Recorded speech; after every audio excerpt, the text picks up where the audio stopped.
Day 2. Hopefully you all got a good rest last night and are raring to go this morning. We're going to start off with a really exciting topic about all your reports that are due to us every year. And Melissa is really going to try to walk through each of the reports. This is going to be a great session for those of you who are newer to the program, so kind of give you some background of what to be expecting for those reports. And for those of you who are all too familiar with these reports, please feel free to chime in with your opinions on them and suggestions for your colleagues of how to approach them. And without further ado, Melissa.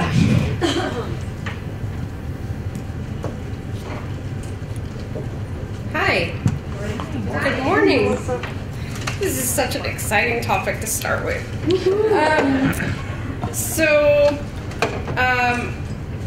I have to tell you that it wasn't long ago that we didn't have training like this.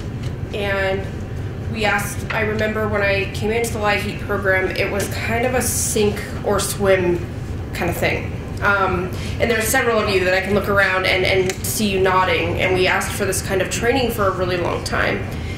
And things like reports were always felt to me, at least as a coordinator, as a fly by the seat of my pants kind of thing, because I didn't have this training. And so there is value. We've done this training a couple times now in different forms, and so some of you have heard it and are now saying, why did we ask for all this training? And then there's some of you who haven't, and so today we're going to spend time, as Lauren said, going through the required reports. But more importantly, another development that's happened over time is the ability to put these reports into OLDC. Now, whatever you might have to say about OLDC itself, what it does allow us to do is to begin really using these reports to tell a story. Because before you had reports in pieces, segmented. Your fiscal folks did this piece, your IT folks pulled the numbers for your household report, you maybe did your carryover report with your fiscal folks, but people were doing different pieces of reports. And even our more experienced directors, when we started comparing numbers across reports, there were some discrepancies, because we forget that all of them work together to kind of give an arc of the LIHEAP story over the year and through the years. And so we're going to talk about that as well today. How are we using data from one report to compare to another? And what does that mean for you as a program person? How can you use these checks to strengthen your team, help others across your team understand how LIHEAP works, so that people have a very comprehensive picture of what LIHEAP looks like in your state. So these are the basics. These are the things that we're going to talk about, and we're going to talk about it in the framework of fiscal year 2016. So we're going to talk about all the reports that you're going to do that are related to 2016, and we're going to go into a little bit of detail, and this includes the 2015 carryover and reallotment report, the 2016 LIHEAP model or state plan, the 2016 carryover and reallotment report. This is not a typo. Remember, we carry money into the year and we carry money out of the year, and so we're going to talk about each of those. We're going to talk about the household report. This is what you fill out about 6 months after, 3 months after your program ends. Talking about those transactions we talked about yesterday. How many people did you serve? Who were the people that you served? Performance data form, and this, for many of you, are more familiar with the term grantee survey, but we now have the performance data form, and that's section 1 is the old grantee survey. Once again, we're talking about transactions, sources of funds, what funds came into the 2016 year, what funds went out of the 2016 year. And then, or were obligated in the 2016 year. I was waiting for Lauren to correct me. And then the sections 2 and 3 are the new sections on performance measurement. So we're going to talk a little bit about all of these. These are the due dates. I'm not going to read off each one of these, but this is a great slide to keep kind of close by. This is an even better one. And the reason we like this one is that it shows the timing and the importance of how reports both kind of set you up for the upcoming year, as well as report on how the year is progressing. And they're always going to overlap. So you're going to be, as you all know, you're in the middle of your 2016 program year and you're reporting on your 2015 statistics. And so this is really helpful to be able to see the continuity of all these reports, how they work and they overlap. And so this is one of those that I would put on my cubicle wall if I were still doing this, but I don't have to. So we're going to go over each of these reports as I mentioned, and remember that the point is to talk about 2016. So this last August, all of you should have turned in your 2015 carryover and reallotment report. It's due August 1st. The purpose of the report is to talk about how much of your funds you're going to carry over into 2016. Now, Lauren talked in detail about this yesterday when she talked about obligations. So this is where you are taking unobligated funds up to 10% of your allocation and you can carry them over into the 2016 year, and this is where you're going to talk about that. You're also going to talk about your funds to be returned to the government. Now these are things that go over that 10%, for example. And the reason this report is due on August 1st, before your program year is even up, is that it's a good reminder for you to check yourself. And when you do this in August 1st and you realize, oh my gosh, I'm sitting on 20% unobligated funds, and yes, that happens, you have 2 months to get that extra 10% out the door and get it obligated. It alerts OCS if there will be funds available for reallotment so they can plan, but it also gives OCS a chance to call you and say, what do you mean you have 20%?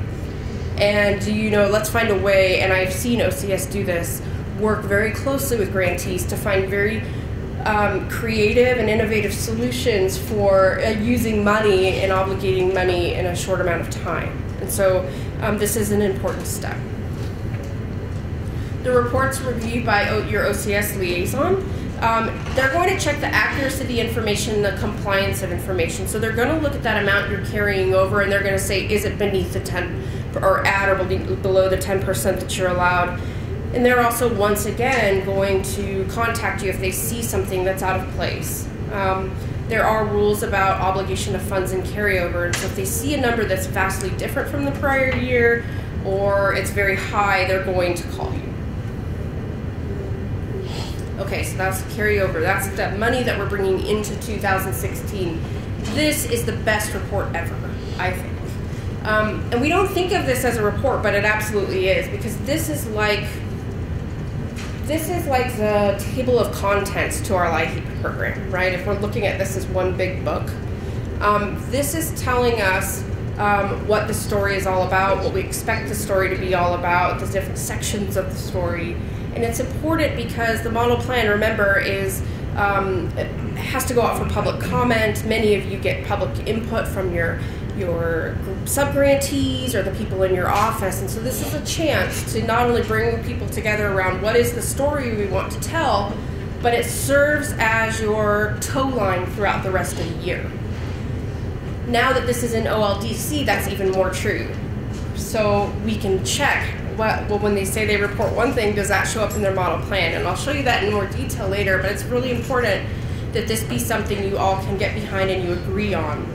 It's due September 1st, all of you know this. The purpose is, it's actually your application for funds. Sometimes we forget that, but that's what this is. It provides information to the federal government about how you plan to use the funds. So this is, just as it says, your state plan.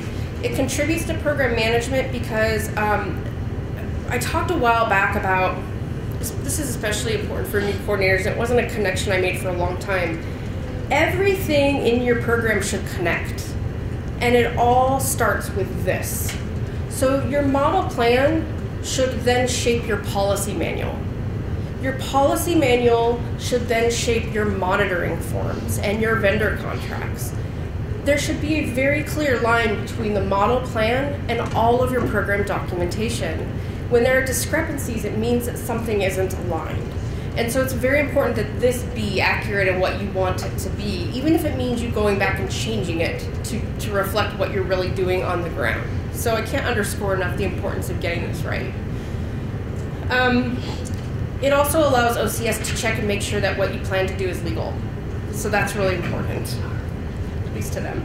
The report is reviewed by your liaison or their designee. They're going to check for details. For example, in Section 1, they're going to look at your crisis program and make sure that it complies with legal requirements for end dates. They're going to look at program integrity. They're going to make sure that you didn't just put in the same words that you put in last year, that you're actually doing something to work toward more program integrity, unless you're already perfect, in which case they'll want to see that you're already perfect. Program issues, they're going to look at things like SNAP benefits. If you've put something about your heat and eat program in, for example, they're going to make sure that it's consistent with the guidance they've given out, and then performance issues. So they're going to make sure that in Assurance 16, which we talked about yesterday, that what you're proposing is consistent and legal with what the requirements say. So they're sifting through this, and now I know you guys all filled this out in OLDC. You know that it's more partitioned, and they can get at each piece faster and easier. So not only are they reviewing it at the top of the year, but it's used throughout the year when questions come up about how states are doing Assurance 16. They can pull all the state plan pieces on Assurance 16 and very quickly see what people plan to do with that money. The liaison will alert you if there are problems. Once again, they'll use the plan to kind of look at different approaches. And then the clearinghouse puts all the plans online. For the new people in the room, and I know Michael DeYoung will support this, I know John will support this. When I first did my state plan, it was before it had a really firm structure, so I just did it how I wanted it. But I just stole pieces of it from John Harvenko's plan. I stole some from Heather Jones. I think I stole some from Wisconsin. I didn't even know Jane yet. I did not write most of my plan. I just took it from other people because I really like their language. And I encourage you to do the same thing. It is not, it is a good idea to look at what other people are doing and either use their language to describe what you're doing or to tweak it so it makes more sense for you. Don't start from scratch on the state plan if you're new. I can't encourage that enough. So this is the second carryover and reallotment report. When I first saw the slides, I said, David, you have a typo. You've put the carryover and reallotment in here twice.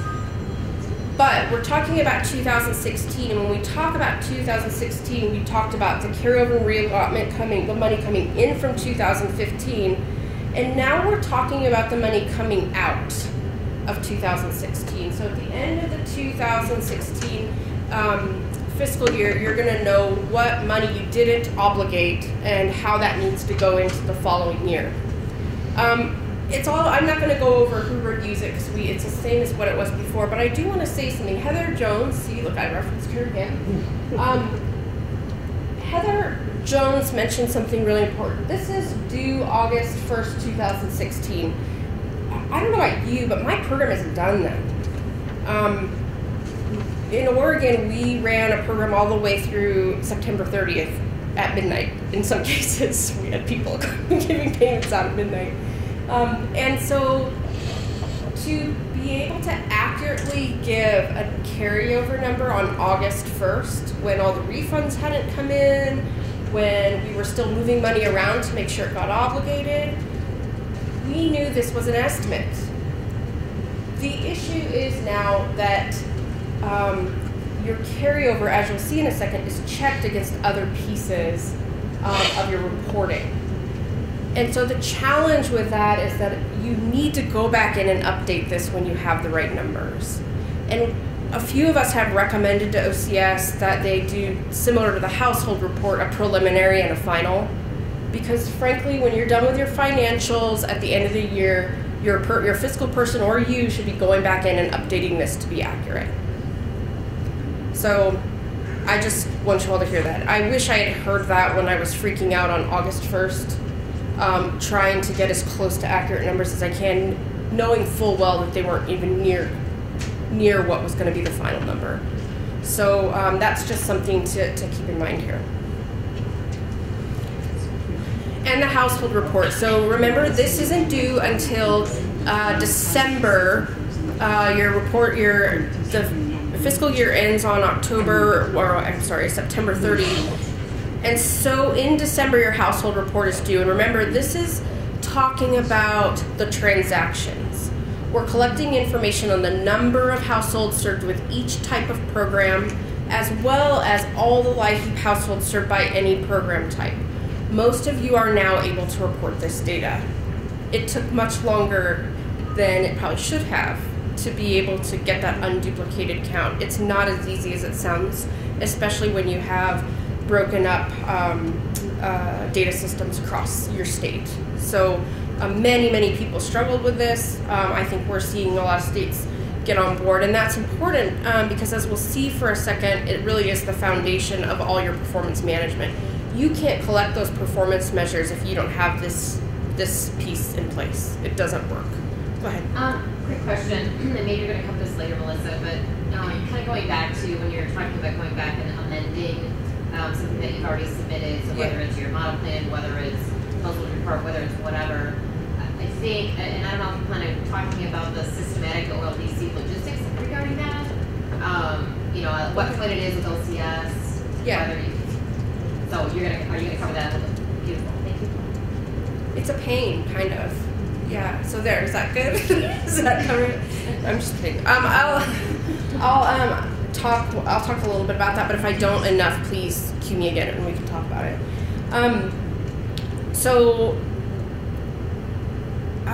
This report contributes to, I just mentioned that it's a foundation for all of your performance management. We hear a lot of people say, oh, I have to start performance management measures with these new performance measures. No.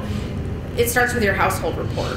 Because if you're not measuring those transactions, then the transformational stuff, it just gets lost. There's no context for it. So it's important to get this household report right. It's kind of a foundation for all of your other numbers. And yes, they use the numbers you report. They develop information on the home energy needs of the low-income population and how it varies by that household type. How many of you have ever read the Home Energy Notebook? Wow, I was more in Portland. No one raised their hand in Portland. So this information is put in there. It talks about vulnerable households served across the United States, who targets them, who's served, and it serves as people look at this report. It also allows us to understand what share of households in need were served by the program and what type of households were served in terms of vulnerable status. So there are a few people that review this report. It's not just your OCS liaison looking at this. The first person that reviews it is you. Now this may sound a little silly, but OLDC allows you to do validation. And all of you know this because there's nothing more infuriating than hitting the enter button thinking you're done and having all those red error messages pop up on you. But that's what that's for, is so that you are spending some time going through your numbers and making sure they're right. You really are doing the first self-check. My daughter has to have red pencils every year, and I'm like, this is ridiculous. They're really hard to find. And so we get them, and it's exactly for that. They have to self-correct their homework and then redo it and adjust it before they turn it in. And that's exactly what this is doing. It's really getting you to look at it and make sure that what you're doing is right. And then the technical support contractor, and many of you know who this is because you've gotten a call from a prize. It'll be Trayvon, Gina. Those are the folks who've been calling you, and then if you don't respond to them or give them what they want, you'll get a call from me. Or David Carroll, which you don't want to get a call from David Carroll. I just went on record to say that. So this is a chance for us to better understand your data. And what we're going to talk about is that there are places to put notes when there are discrepancies. So if you're getting error warnings and messages, putting notes will help you avoid a call from us. But 9 times out of 10, we're just calling to verify that you've put the right number in, ask you to explain the rationale so that we can make sure that we have clean data. I'm going to start talking a little bit about what we're checking. And this goes to that ARC. Remember, we're talking about, in the past, you would turn an Excel sheet to Leon Lito. He would check it to make sure that internally the form made sense, but he did not compare it to your grantee survey. He did not compare it to your model plan. Well, guess what? That's happening now automatically with OLDC.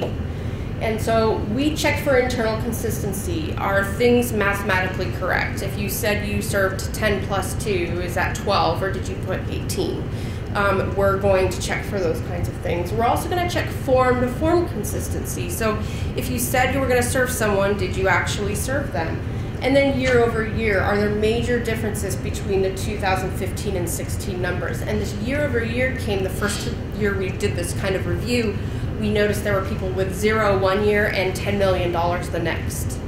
And so we wanted to make sure those weren't typos and found that people really do change their programs year to year, and we needed to check that.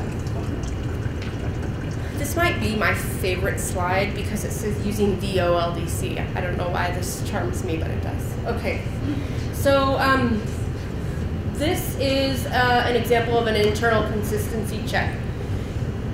Oh, they're gonna get mad, so I'm gonna scream. I wanna go here. The numbers here, I'm not gonna say who this is. This is someone though. They said they reported 22,000 households got heating assistance, 1,000 households got year-round assistance, and 500 households got weatherization. And so we said that all looks fine. And then when we said, okay, so how many households got any kind of LIHEAP? They said 40,000. Now you don't have to be a math genius to know that there's something missing. Someone here there's some program where something's not being reported, and so we would call you and say, can you explain this? Where's the typo? Did you over count this number, or did you forget someone up in the program lines? We also checked to see if the number of households that received heating assistance is equal to the number of households that received any kind of LIHEAP assistance. Can any of you tell me why this would be the case? We'll see if you've been listening at all. Why would the heating assistance be equal to any kind of LIHEAP assistance? If you have to get heating assistance to get the other assistance. Very good, Kash. Yay! So many of you require that heating assistance. You must get heating assistance in order to get other kinds of benefits, and so we're going to check that. And we're not just going to call you. We're going to go to your state plan first. And we're going to look at your last year's report to see if we asked you the same question. We're going to call you not only if this matches, but we're going to call you if it matched the prior year and not this year. So we're looking at this pattern to make sure that you're reporting it correctly. You've all heard this 1,000 times. There's warning and error messages. The warning messages are the ones that you can bypass to submit your report. The fatal errors are the ones that will keep you up at night, I'm certain, because you cannot hit submit on your report until you've taken care of them. But this is the place that I was telling you, when there's a warning error, if you submit it, we're going to see that warning error too, and we're going to need to check and follow up on it and make sure that we've addressed it. And so if we understand why you bypassed it, we don't need to call you. If we do not understand why you bypassed it, we will. And so here's a really good example. In the model plan in this particular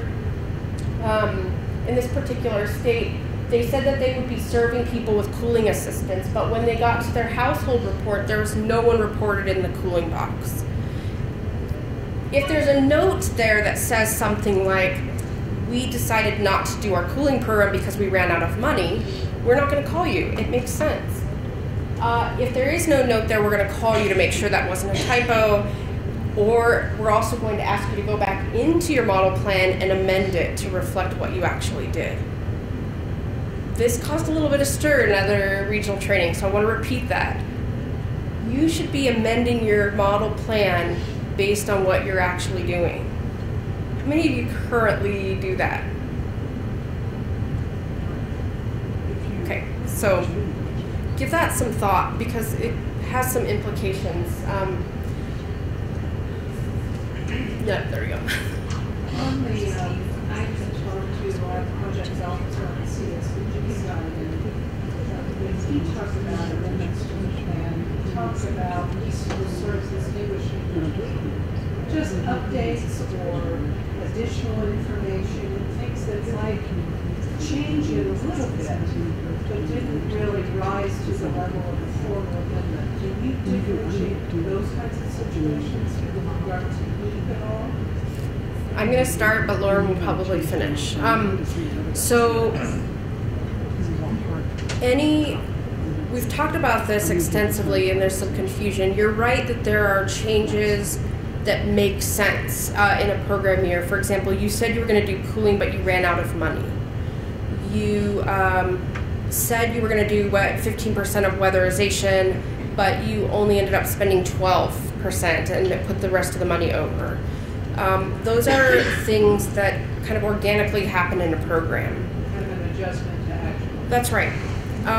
There are times, however, when you make a policy change to say, you know what, we're no longer going to give weatherization dollars, and we decide this mid-year because we have so much energy assistance need. They got some money from the utilities, so we're going to just kind of lop off weatherization this year and come back to it next year. That's a significant change. It's going to impact the people who you are serving, and it may tick off, and I have to be honest, I'm not 100% clear about this, but it may tick off the need for a public comment or public hearing. What I'd recommend is that if there's any time where you do a gut check and you're feeling like this is a major change, give your liaison a call and just check in with them. They'll tell you if that's something that warrants any kind of additional activity. You don't need to contact your liaison to simply go in and amend your plan. I want to make that clear. You don't have to ask them. You go in and you can do it, send them an email and say you did it. But if it's something major that you think you're just a little bit on the fence about, you feel like it could raise some eyebrows or it just is bigger than you anticipated, just give them a call and run it past them or send them an email and they'll let you know if you need to take additional action.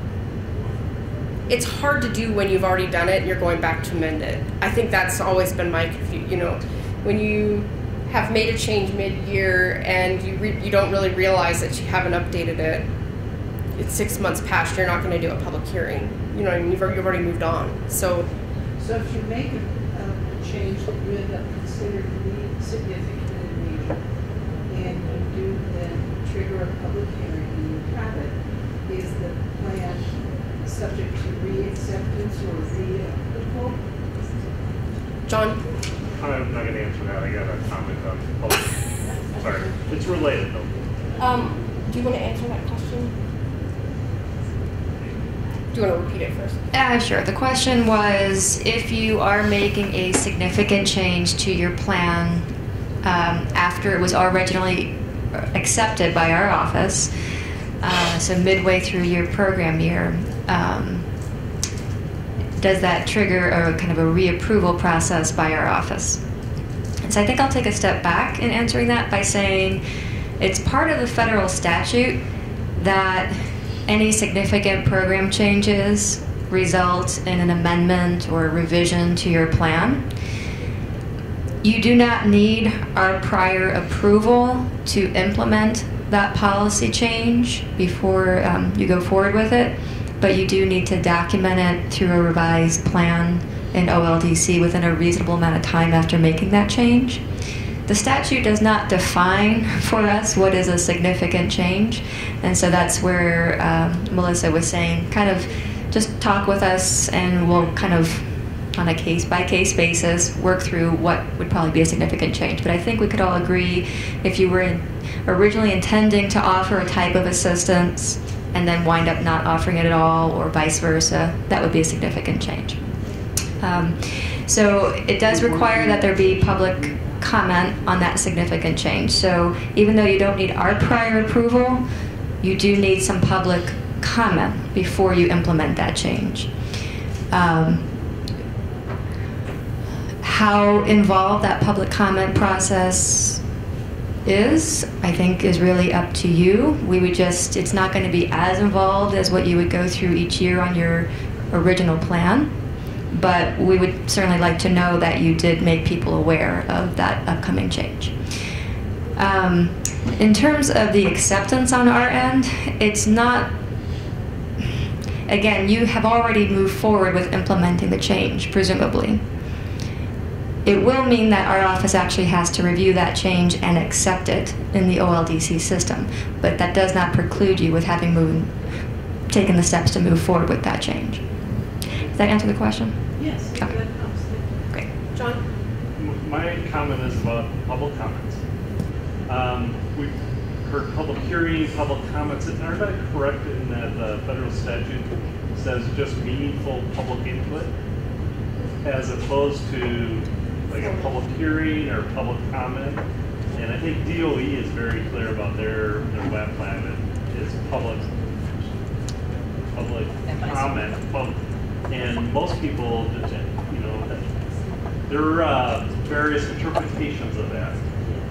Am I correct in that? Because public hearing, public comment is a very formal process, and meaningful public input is not quite that same level of threshold. We will pull up that section of the statute just to make sure, but my recollection is that your original plan definitely has to go through a public hearing. But any significant changes that you make to it afterward, I don't think have to rise to a public hearing on it, but there has to be public input, comment, however you are going to get that weigh-in from the public. But the original plan definitely requires a public hearing. So John, one of the things Apprise is doing is, as a result of this training, tends to get lots of questions. This has been one at every single session we've had. And although we gain a little bit more clarity at each session, I think having some guidance about this, and not guidance that is going to kind of pinhole you guys into particular, you know, clear black and white guidance, but just a little bit more guidance in terms of exactly what you just said. When does a change rise to something more formal? When is it enough just to get input, and from whom? Is it enough to have an advisory committee, you know, say that this is acceptable? And so we need more input too. I mean, we get this question at Apprise all the time, and it's a difficult question to answer, and so it would be helpful for us to have that information as well. So I'm putting that on your list. We're going to look at your year-over-year consistency checks, and for whatever reason, 10% was the number. And we've talked about this before. If you serve 1,500 households with summer crisis program in 2015, but you only report 145 in 2016, we're going to give you a call. And frankly, the main reason we're going to give you a call and why the 10% number is there is that it's very easy to do a typo and forget a digit. That's really as simple as it gets. And so we see that happen a lot, and we'll give you a call and make sure that you've put the right thing in there. All we have to be input a comment. That's right. This is what we, what did you say, comma or comment? Comment, right. This is the thing that you just mentioned and that I mentioned prior. If there are differences in your prior year report, and it's absolutely justified, you really did serve that many fewer households, just put it in the note box. It will help explain it and will keep us from calling you. So this is a summary of what we just said. We're going to check that your math is good. We're going to compare it against your model plan, and we're going to look at your prior year household report. This is the grantee survey, and I always say stuff wrong, so whenever I say expend, you all should say obligated. They're two very different things, and I am trying very hard to just use the word obligate. Remember that your grantee survey is about the funds that came in, sources to your program year, and how you spent them, uses. And so when we look at this, we're going to understand also your eligibility thresholds. We're going to check them and make sure that they're legal. And we're going to look at your average benefits. And obviously your average benefits are going to give us a good idea of if we see big swings in your average benefit, if we see you giving $8,000 LIHEAP payments versus the $300 you were giving last year, where there's either some math wrong or you've made a very significant change to your program, and we're going to give you a call to talk about it. This is about fiscal integrity. This is your balance sheet. I can't even tell you, like, we get so many calls. Does line 11 really need to match up with line 5 or whatever? Yes, what comes in needs to match what goes out. This is a basic accounting of your obligations and your income. And so at the core of the grantee survey, it's about fiscal integrity. It's a really good chance for you to know your fiscal office and understand what they're doing. I know a lot of you, even some of you in more experience, hand this to your fiscal staff and don't pay a lot of attention to it. I can't underscore enough, especially after the session yesterday. I hope you heard on obligations. This affects your carryover report. This reflects what you put in your state plan in terms of how you're going to spend your money. Your eyes should be on this to be making sure that it matches everything else you say you're going to be doing. And I'm not just saying this to say this. We have very experienced coordinators who in the last couple of years have demonstrated that this is not the case in their state. They've not been cross-checking, and we've had to call them and say, which is it? Which is the accurate report? And can you change the other one? So this is not just for new people. There are very experienced coordinators struggling with this. We also look at performance management. So remember we talked yesterday about understanding how much money we're spending on clients and whether or not we're getting what we hoped for, and this is about that. So if we're spending X dollars on each client and in heating assistance, what results are we expecting to see? This is the same as the household report. You all have those horrible validation checks you have to walk through, and then we at Apprise get the report to review and double check. We're checking for the same things. We're checking for internal consistency. Did you do your math right? We're checking form to form. So if you said you were going to serve people in heating or cooling in your model plan, or you said you served households in your household report, but we don't see that you spent any money on those households, we're going to call. And then year over year consistency, looking for major differences. And so this is a good example. We're going to make sure, this is what I was telling you about. Does number 11 here have to hit number 15? Yes, it does. If you got $98,257 it's 98 million. That's a big difference. So $98 million and 527,000. We want to see that same number here. That's how much you used. And when we say used, we know that that means how much you obligated. And remember that this total includes your carryover amount. So there should be no reason for it to not balance. If it doesn't balance, it usually means you're sending money back to the feds. So there are situations where we'll see it, but that's usually what we whittle it down to. We're going to be checking your carryover and reallotment reports against your grantee survey. So in this case, if you said that you were going to carry $3 million from 15 into 16, it needs to be reflected there. So the carryover says $3,348,000, but in your sources of 16 funds, it says you only carried over $1 million. This is the most common error we've been seeing. And this goes back to that draft version versus the final version. You're all doing this carryover report in August before your program is done. You thought you were going to be carrying over $3 million of unobligated funds, but when you got done with your financials, it was only $1 million. So before you do your grantee survey, go in. I'm just telling you this, write this down.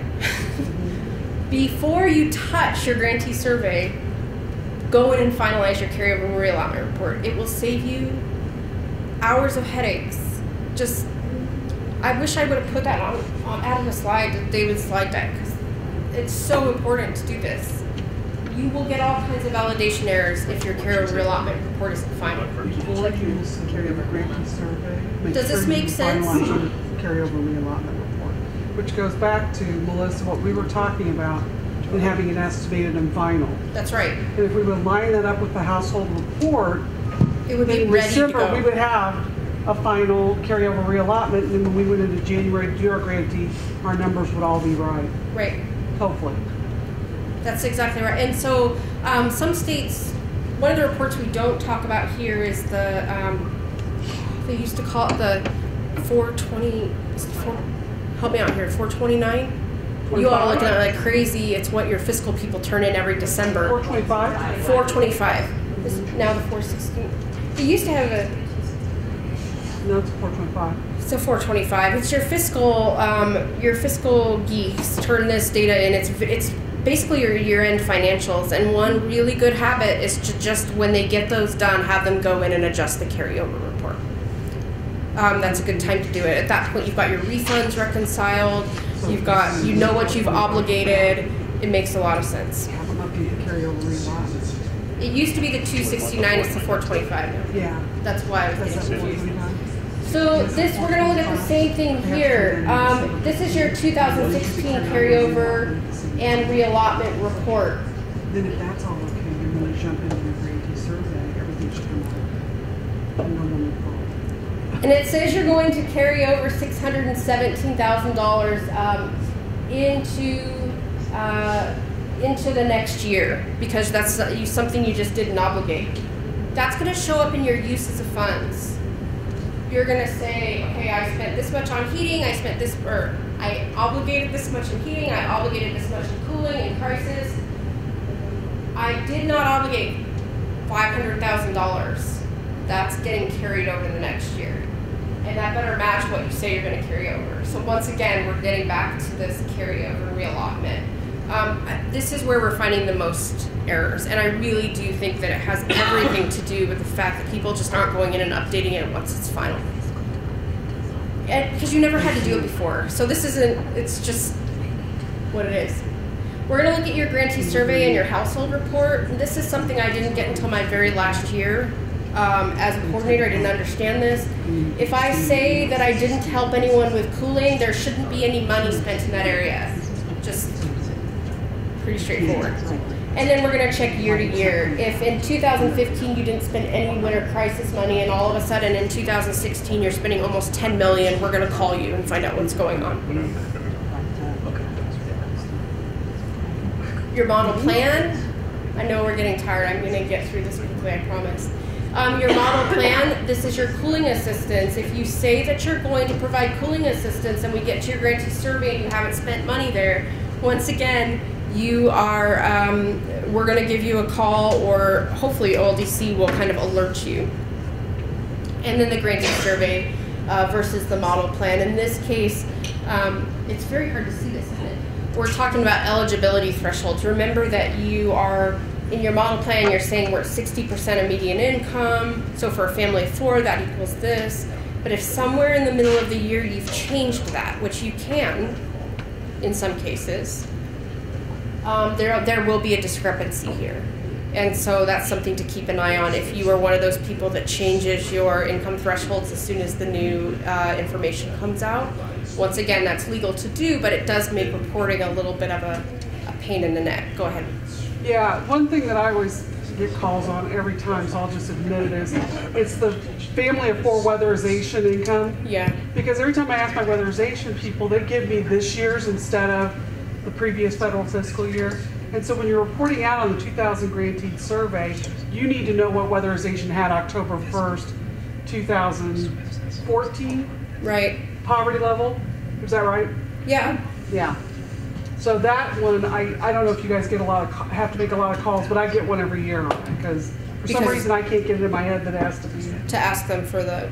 Well, it has to be, they'll give me both, but it has to be a year behind on this report. Yeah, that's correct. Does that make sense? I had that same thing. And the thing though to remember is we got our contract signed late for weatherization.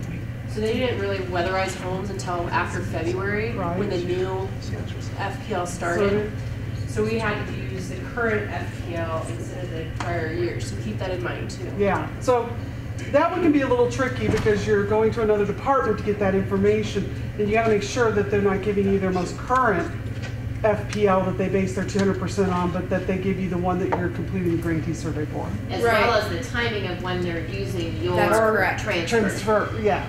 That's correct. I mean, there's only so much we can do in the system to account for those folks that change mid-year. And so, once again, this is a place where a note is really important. Mm-hmm. But if it does look wrong, we'll just give you a call and make sure and ask. I think I'm not going to go through the summary, but this is everything we just talked about. So this is a kind of your key takeaways. Every report is important. And I think those of you who are more experienced know the amount of work that goes into just getting a report approved by OMB so that you can fill it out. It's thought out. Over the last few years, we've seen kind of this new set of leadership in OCS really tackle the things that we were making work. So, I mean, you can still see that in some of your reports. There are kind of these workaround questions that don't quite fit what we're doing on the ground. And I've seen just in the last few years them make really good strides toward making sure that what we're reporting reflects what is actually happening on the ground. But there are still areas where it's foggy and fuzzy and doesn't fit perfectly. And so we really encourage you to give us a call. All grantee reports are connected and now checked. And this is a new development. And it's at first a pain, but it is such an important, if there's one takeaway, it's that if you're having trouble filling out a report, go look at your other reports. They really are linked and interconnected and should tell a story. And whoever, if you were to win the lottery, I was going to say hit by a bus, but that's not very positive. If you were to win the lottery and move to Costa Rica tomorrow, the person coming in behind you should be able to look at the reports and tell the story of your LIHEAP program. So you should be able to do that too. And I encourage you to go back to your office and really take a look at that. Everyone is here to help. We've said this in all of our presentations. We'll continue to say it today. Your liaison can help you. A prize has a contract to help grantees with this reporting. Any question from the moment you're putting it together to the time that we're calling you to say, what is this? We will help you. We've even helped some states build queries to get the data out of their system. We will go as far as we need to go to help you get this data. And we know it's not always easy, and you're not always the priority with your IT staff when it comes time to getting new data in or getting data out of your systems. And we're not the only ones that look at this. You all know that this information is culminated, goes to Congress and legislators. So please keep this in mind. I actually went to a state that didn't realize this and didn't realize that every year, because they couldn't report their data correctly, there's an asterisk. Have you all seen this asterisk? And no one wants an asterisk, because when your representative sees that, guess who gets called? So we have asterisk initiatives in a few states that we're working hard to get rid of those. It's very important that these reports get done in a way that is meaningful. So that's the end. Are there any questions? Oh, I didn't cover your point, but we will. Go ahead. That's okay. You can come back to that, but Okay. I do. The timeline slide that you had, fabulous, awesome. Okay. Perhaps a suggestion, when you talk about, make sure you go back to the reallotment report before you go in. Mm-hmm. So I don't know if that might be something that would be called out actually on that timeline. Oh, that's a really good idea. You know, and then my other point, or request or suggestion, I guess, is a little bit bigger undertaking, but maybe creating a matrix of this data element on this report is cross-referenced with this data element on this report. I think a handout or a matrix table or something like that I think would really be helpful. Great. So Marissa, she's like seriously not making eye contact. So I think she had, the clearinghouse had started work on how all the programs are connected, so that would be or all the reports, that would be a natural extension of that work, would be to do a matrix to show where each of the data points are going. I think that's a great idea. Aggie, John, and no John, okay. I have a comment. I would like to thank the prize. I think it's been wonderful, the immediate follow-up with us on reports. Good. So I think it's been very helpful. Good. Good for. Thank you. I'll make sure David and his team hear that. Okay, John, and then. Is there no longer a quarterly obligation estimate anymore? I mean, I know last year the funding was so. Oh. Is there no longer a quarterly obligation estimate anymore? I mean, last year the funding I know was it was goofy, but oh, not good. Yeah, so in recent years, the way the funding decisions have played out, we have been working hard to release as much of the funding as early on in the fiscal year as possible. That has hovered around 90% of the funding that we get under the continuing resolution and what have you. In light of that, we did let lapse our OMB clearance on the quarterly estimates report. For those of you who are not familiar with that report, it was an annual report that you would submit for the coming fiscal year, which was optional for state grantees. And basically it was a way for you to communicate to our office if your request for how much funding you would like to get in each quarter. If we did not receive this report from you, we assumed a default of 25% in each quarter.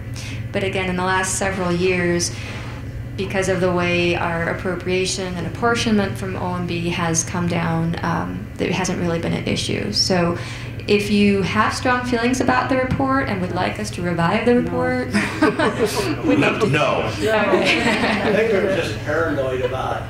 It doesn't have my 90/10. We'd only get 25. We need 90 up front. You know, Right, so. right. And again, just because we release 90% to you in the payment management system doesn't mean you should not be drawing it all down initially. You can let it sit there and draw down your 25% or what have you as you need it.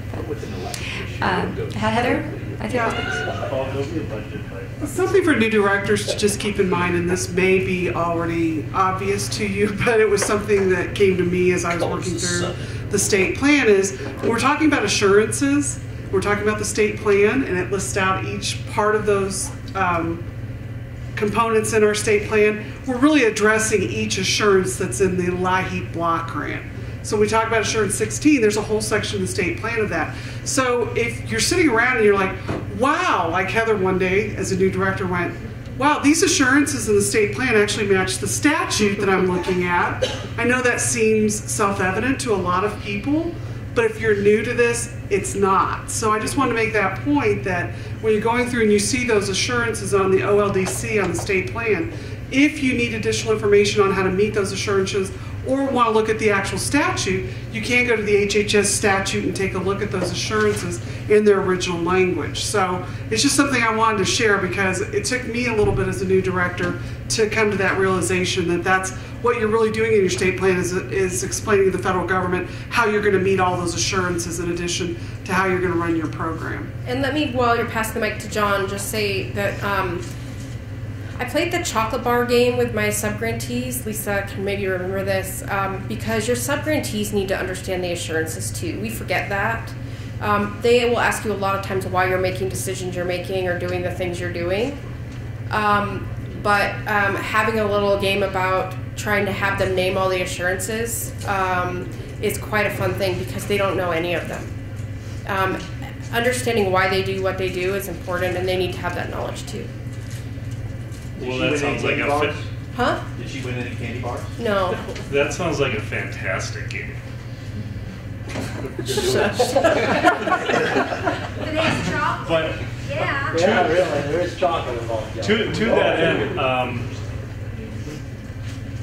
when we got monitored, they kept on talking about these assurances, and I know we signed off on them in the state plan every time. So what we did is we went through every assurance, starting from the start to 16, and said how we think we're accomplishing that. Aside from the state plan, aside from the monitoring visit, aside from these reports, now's a really good exercise to sort of put your head around, are we accomplishing everything that we're supposed to accomplish with these funds? And I would recommend, and I did that recently and been doing the program for a while, and I learned a lot just doing that exercise. Yeah, it really explains. I can't underscore enough for those of you who have subgrantees that question everything you do, too. This is a great. It became not a fun exercise because I don't have good aim, so I'd throw the candy bars at the people who got it right, and it would hit them, and so no one wanted to answer the question anymore. But the idea is a good one, and a lot of them walked away feeling like they had a better understanding of why we make the decisions we make. And when it came time to then ask them for their input, they'd say, "Well, wait, what about assurance so and so? Doesn't that violate that? You know?" And it made my life a lot easier as a coordinator to help with that. So it's awesome exercise. Yes. This is just a wish list to Lauren.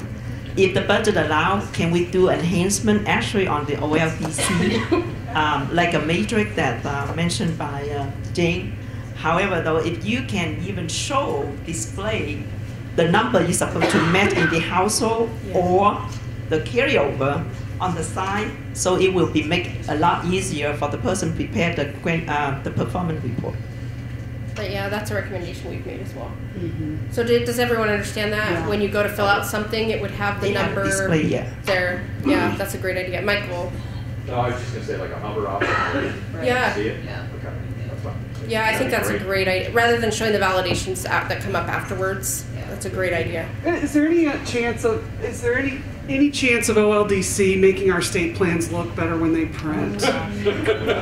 Seriously, it's embarrassing to me. It's hard to do public comments. It's hard to do public comments. So this came up in Portland. I'm just going to cut you off. It's also not 50C compliant, is it? Or I don't know about that, but I know that it's not visually compliant for our visually impaired people. It's already on OCS list. The people in Portland spent a good 5 minutes lecturing us about how. Okay, I didn't talk to the people in Portland. I'll just have you know, we printed it out, and it's embarrassing to send that up through my administration, much less have legislators come and take a look at that because it's difficult to read. That's right. And it's hard to understand, and it looks like we're trying to pull something that we're not. No, I agree with you. And we need to be more transparent instead of less, and the form really needs to print out in a very legible, readable way for everybody. So FYI, since we moved into OLDC, I think it was with fiscal year 2014, we have continued to make annual investments in OLDC with some of that TNTA money that we get to make enhancements. A lot of those have focused on these data validations across forms that we've been talking about this morning. And so we are in the process of negotiating this coming year's MOU with our IT folks about more enhancements. I can't promise that the printing format will be fixed in time for the 17 report, but it is definitely on our fix list for at least 18, hopefully. So I think we are running out of time. Are there any kind of last-minute comments, questions to wrap up this session? Again, we'll have an open feedback opportunity tomorrow morning, too, for those of you who will still be here tomorrow. Tulu, yeah. If you have the fix, can you include the comment section, allowing more space in the comment section? Okay. I think, as I recall, I might be wrong about this, with the comment field, I think there was a technical limitation with the system in terms of the number of either characters or words, but I want to say that we have an ability to have an add a field button so that you could have multiple comments, but let me double check on that and not give you the wrong information. As we're transitioning to the next session with really without a break, we're going to wait for a break till 11:15 if you can hold out. I just want to embarrass one person in the audience, Jerry McKim. He does not know this yet, but I wanted you all to know, you might recall that last year at the NUAC, NIEDA and our office did a joint Eternal Flame Award. It was new. The first recipient of that was Kay Joslin, who used to be the project director for the Clearinghouse through the National Center for Appropriate Technology. So at this coming year's NUAC, we're planning to present the award again. We actually have multiple recipients, but not everybody's going to be at NUAC. And one of the recipients is Jerry McKim. So we just want to recognize... We just want to recognize his significant contributions to LIHEAP and the low-income home energy assistance community over the years. You will be sorely missed. And my understanding is that Jeannie Chafin, our office director, is going to be in Iowa for the Iowa Community Action Association and was hoping to maybe present the awards there. we can work out the logistics if you're not going to be there. Figure out when to. We're sort of required to be there. Okay, all right. So that's the plan there. So congratulations. Lauren, that eternal flame burns with propane. Which is pre-bought. With discount. It's expended though. I mean, it's not obligated. So has everyone had a chance to grab a seat who came in from the tribal session? We're going to move right into, what are we talking about? Disaster preparedness. And this, as we're turning over the microphone to Akam, our moderator, I believe this is one of those sessions that I flagged for you yesterday where we have a last-minute speaker change. Okay, so originally the speaker was going to be, well actually we have it corrected on the agenda, but originally we were going to have someone from our Public Health Commission Corps be a speaker, Commander Harvey Ball. And so Akam is going to cover those slides on his behalf. Commander Ball was actually, what's the expression? Deployed. Thank you. To, oh, are you his fill-in? I see. Nice to meet you. So we actually do a replacement for Commander Ball. So Commander Ball was deployed to Texas to help with the flooding recovery down there. So Stephen Miller, are you from the Denver Regional Office? The Denver Regional Office. Okay. And So you lucked out with Mr. Miller. All right. Is it Commander Miller? I'm sorry. No. Yeah. Just a Miller. All right. So great. We have our speakers worked out, and I'm going to turn it over to Akam in just a minute. Now that you're sitting here, so you might as well just leave it on. Or is it fast? It was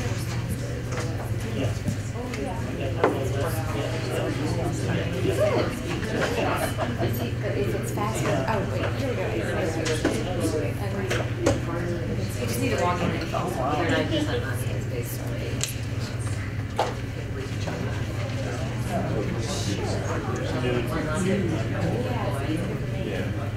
So good.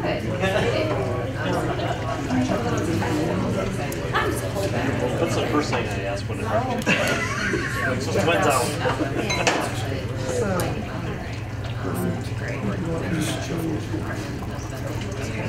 Okay. Testing, 1, 2, 3.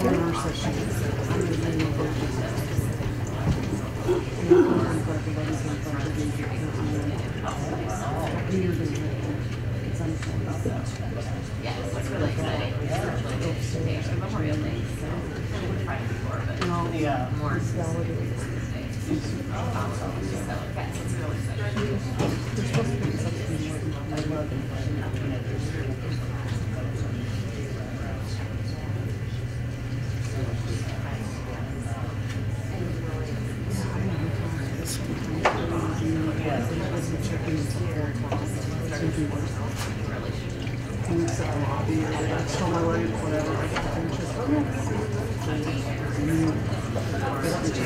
Well, it's all depends on, yeah. And then they give you that time to clean it, so like they, check the sewer, when they're ready, sometimes they're not.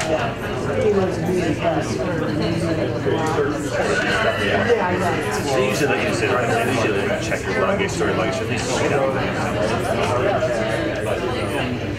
Going to the conference, nobody knows that.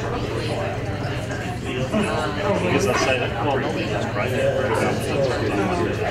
So they're saying the run for Monday or Sunday. It's hard to get. They were there Friday afternoon and sometimes for like Times over is probably about oh my god. It's a great hotel. Yeah, we got it for $30 a night. It was too bad.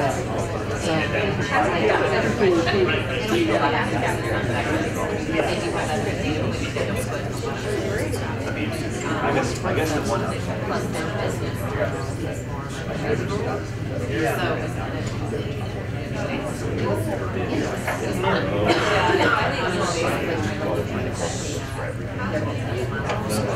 you benefit.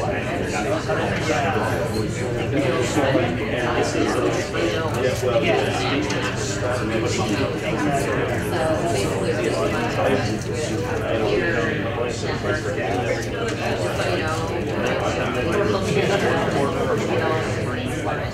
For how long is it? I kind of wish I was back when I was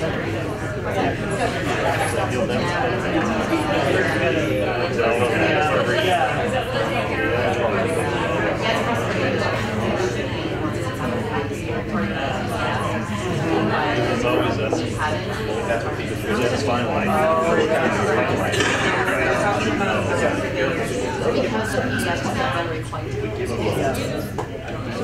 We don't hear the previous year's stuff until it's done. Sorry, folks, we're going to be starting soon. We're just having a little technical difficulty. Just that little bar down at the bottom if you want to watch it load.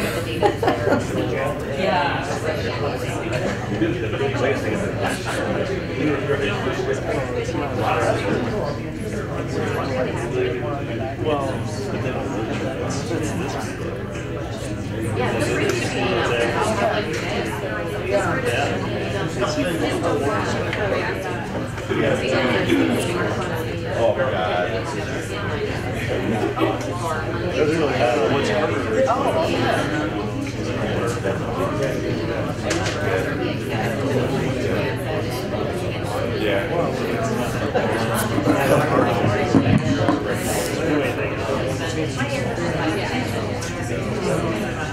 Oh, that's crap.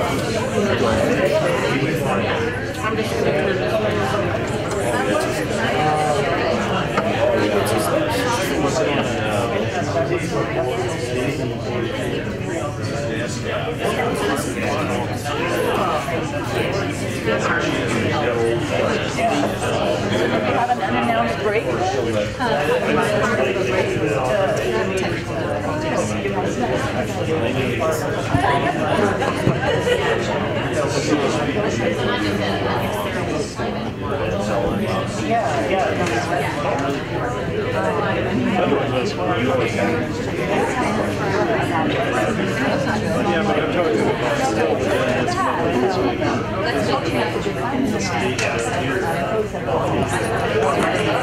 Good morning.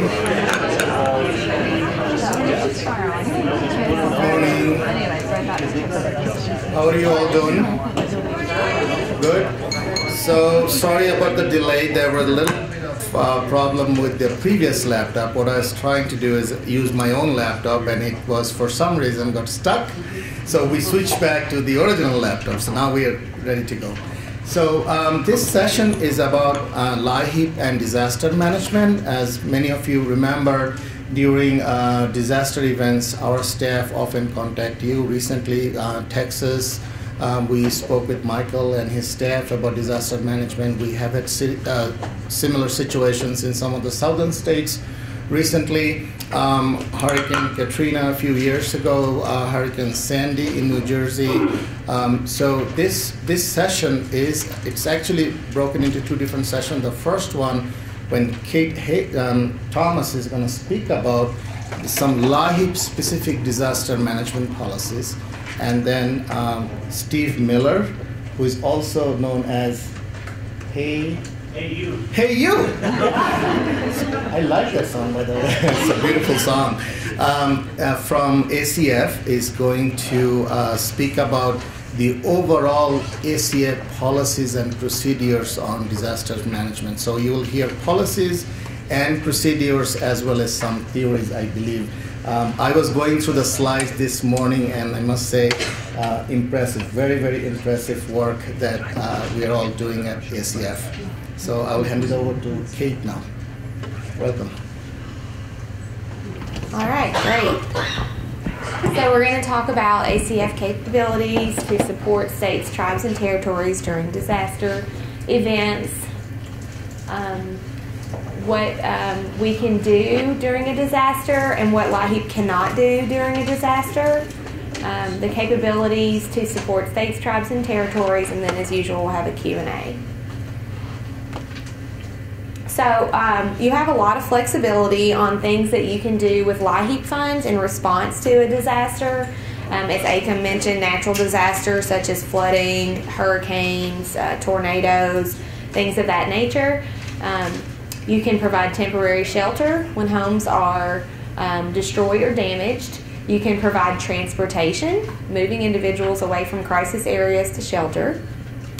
You can provide utility reconnection. You can cover those costs.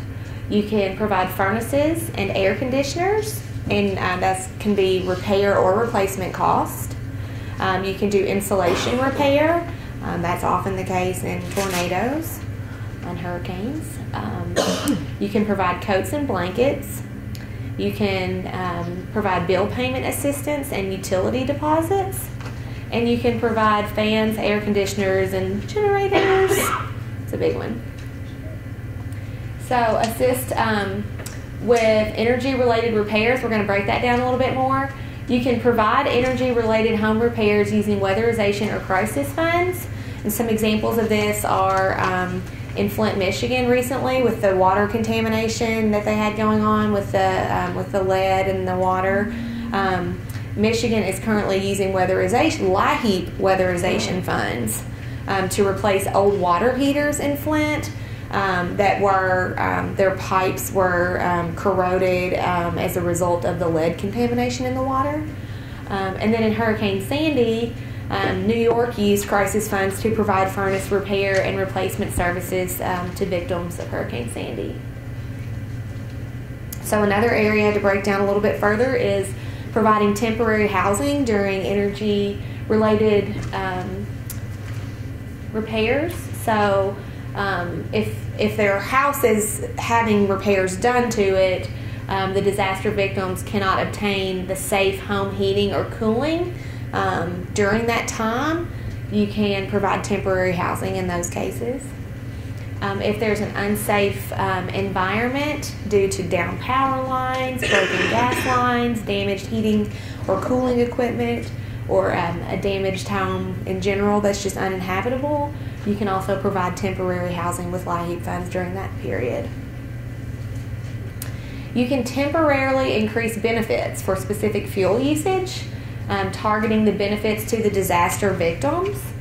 An example of that is during the propane shortage in 2014 that you guys are all familiar with. The affected states could change their benefit matrices to increase the benefits to households that use the propane to accommodate the higher fuel rates.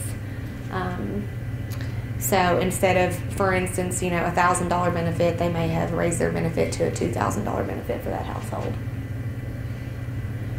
Another thing that is at your disposal to try is to raise the income eligibility guidelines during these periods when there's been a disaster or a crisis. You can raise if you're at 118 or 132, you can raise it to 150, or you can raise it to 60% SMI, and if your state's median income level is higher than the 150%. Of the federal poverty level. So you can't go over the caps, but that's always an option. These are the normal caps during the rest of the LIHEAP period, but if you're not already at this level, you can raise your eligibility thresholds.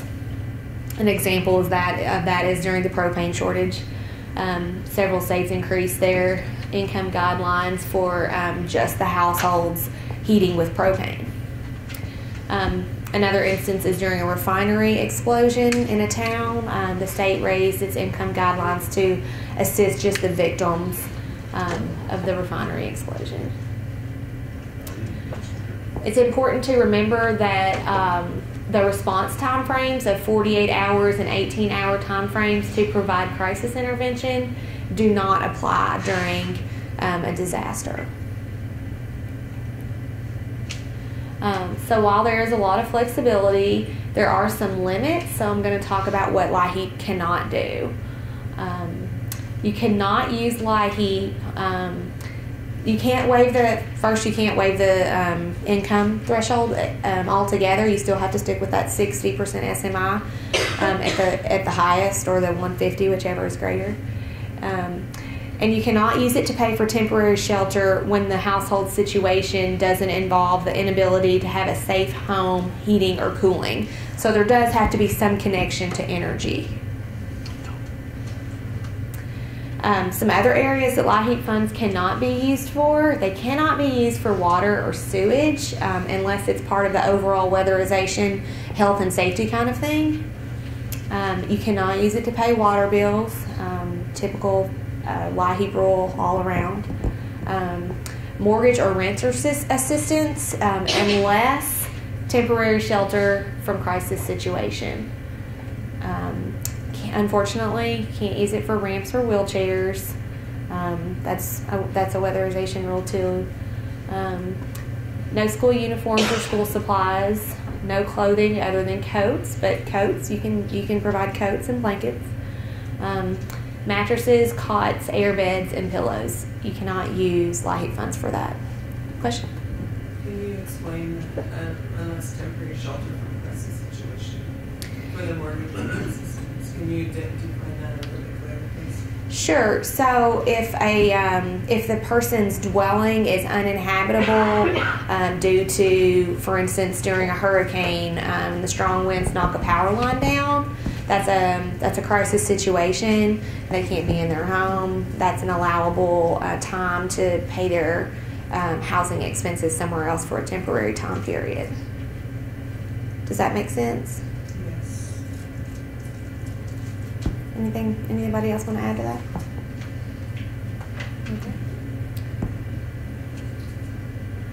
Okay. If you make changes to the way that you typically administer your program as a result of, I don't want to say natural disaster because in Flint, Michigan, for instance, that's not a natural disaster. So disaster, you just need to submit an amendment to your OLDC plan. Your model plan, and as long as you do that by September 30th of that federal fiscal year, that's the requirement.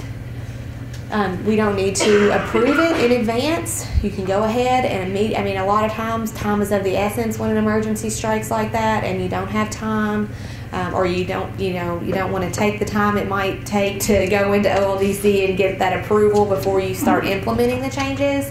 So you do not need our prior approval. You just have to submit that plan amendment before September 30th. And if there is a disaster in your area, you can expect to hear from us. We will reach out to you. We have our friends at ACF that are always keeping us abreast of serious situations, and you should expect to hear from your LIHEAP liaison to see where we can help facilitate changes to your OLDC plan and your program if that's not already on your radar. We want to know what LIHEAP services or clients might be affected, and then we'll help you figure out a way to take advantage of the flexibility that you have, because when we all know, and hopefully it never happens to any of you guys, but if it does happen, sometimes you're pretty busy and flustered to think about all of these options that you have. So we'll be reaching out to you to help partner with you in responding to those kind of situations. And with that, we're going to turn it over to Okay, can I sure, ask something of Lauren, maybe Aiken, to think about? One of the issues that presents itself when you have a disaster like this, if FEMA is going to come in, there are ramifications to someone receiving benefits for disaster that are going to impact their FEMA award. And it would be helpful for states to understand how that interaction occurs or how that calculation occurs. If we put someone up in a hotel because their house is flooded, and it's happening today, there is an implication that FEMA is going to take part of that award that they would have been eligible for and possibly reduce that award. And as much as it's happened, I want states to be aware of when you make a decision to help a household out, what that decision may cost that household. Okay, I'm going to turn the mic over to Steve Miller, and Lauren, you may respond. Which is up and down. So these are just the right and left arrow buttons there for the slides.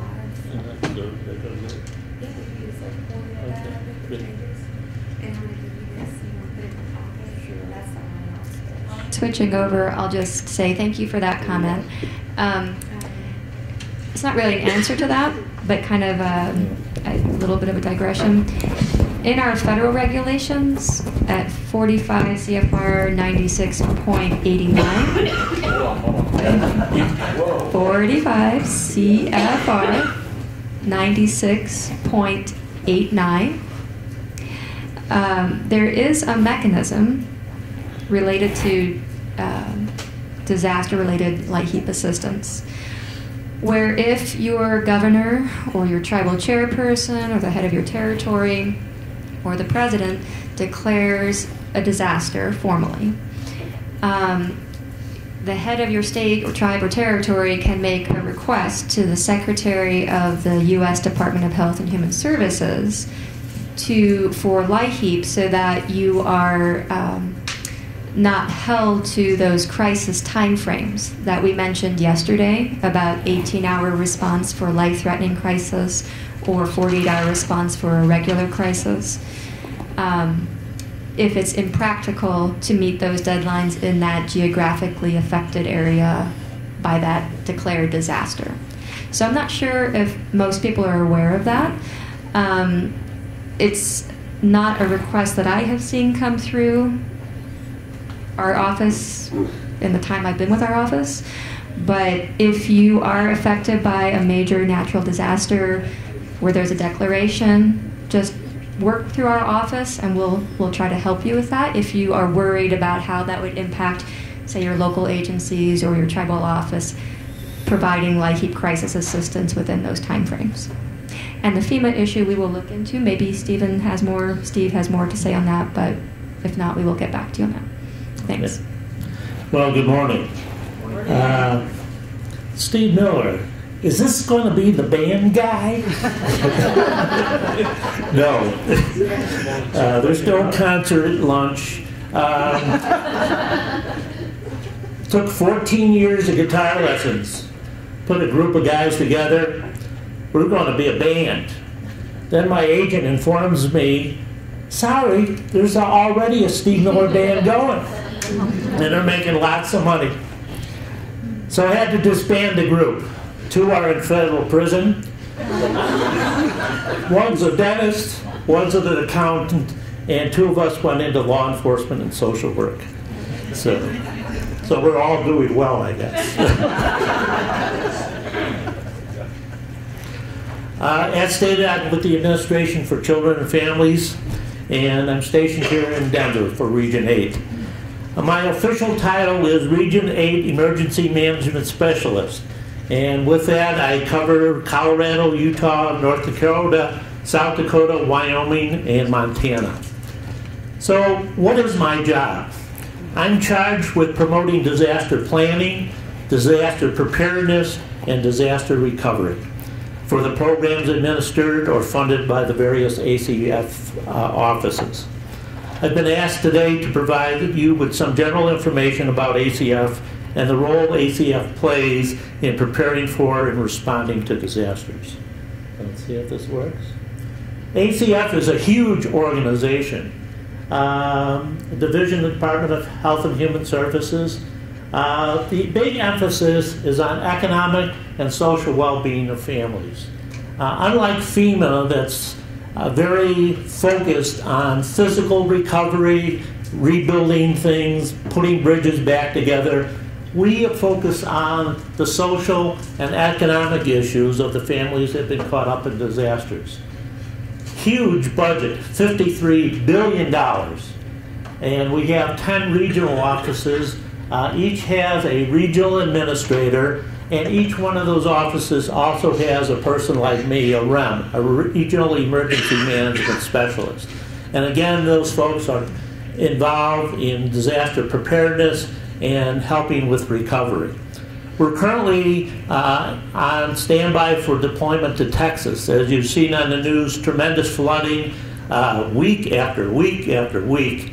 So we're going to go down there, and we're going to be the liaison officers in the disaster case management program. In that program, we have stationed 40 social workers down there to interview clients who need assistance in accessing programs that are available to them.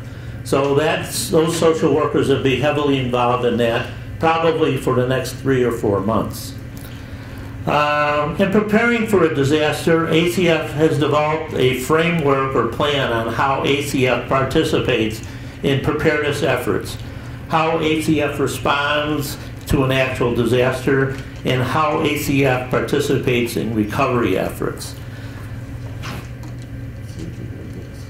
And this is contained in a concept of operations that we have. Unlike FEMA, like I said, their preparedness and response efforts concentrate on immediate needs like rescue, building integrity, and the infrastructure of a community. The ACF focuses on the impact a disaster has had on human services. And this has been a long neglected area when it comes to disaster response. So we're filling a need that previously wasn't addressed. And sometimes this is difficult. When we show up at a joint field office, which is basically set up by FEMA, who are you guys and why are you here? It can become a little tense because our role is very distinct from the role of FEMA plays in a disaster situation. So ACF attempts to organize and deliver these services within our organization to fill the human services gap and move a community toward a more full recovery situation. What do disasters do? They disrupt a community. Damage to housing, family separation, social disconnection, lost jobs, lost work time, high energy costs, extreme weather, access interruption to human services program. When we look at the newscast as the impact these flooding situations have had on Texas, you can just imagine the number of child centers, child care centers, psychiatric services that become automatically unavailable to people because they can't get to it, or the service location has actually been destroyed or rendered uninhabitable for providing those kinds of services. So the impact is tremendous. The impact, without a doubt, it impacts not only adults, but children as well. And studies have been done based on the situation on the East Coast with Sandy and that. These disasters have a tremendous impact on children, probably even more so than adults, which is a very serious problem, because how do you get a kid to recover from the trauma some disaster has presented?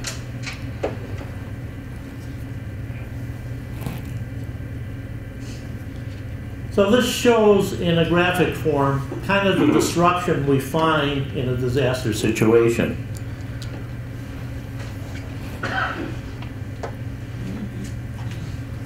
What's ACF's investment or stake in a disaster? And this kind of reiterates the programs that we're involved in that become impacted in a particular disaster area. It's child care, it's support services, foster care, the block grants that we administer, the family violence and prevention services. Domestic violence soars in a disaster area. So you need more services, just not restoring that which was already there, but you actually need more. Head Start programs, immediate disaster case management. Head Start programs, if the kids can't go to a safe place during the day, then the parent can't work. The parent can't work, the parent can't pay the bills. The parent can't recover. The LEAP program, Office on Trafficking in Persons. In a disaster situation, especially young teens become very vulnerable. Those that are on the edge of wanting to escape the parental situation or the household situation, they become prey to human trafficking people.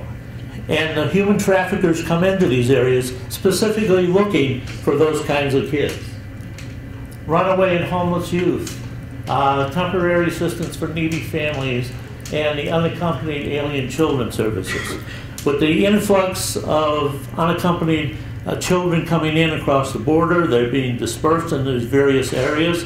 Lots of kids are dispersed in the Texas area. Are they okay? What can we do for them under a particular situation?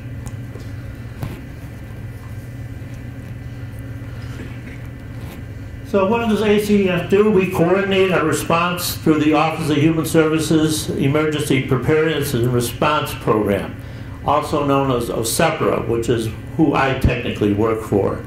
So this side kind of reflects our mission statement and also indicates the number of times that we get personally involved in terms of my office in disaster and emergency events. And again, like I just said, we're currently being deployed to Texas for the flooding situation.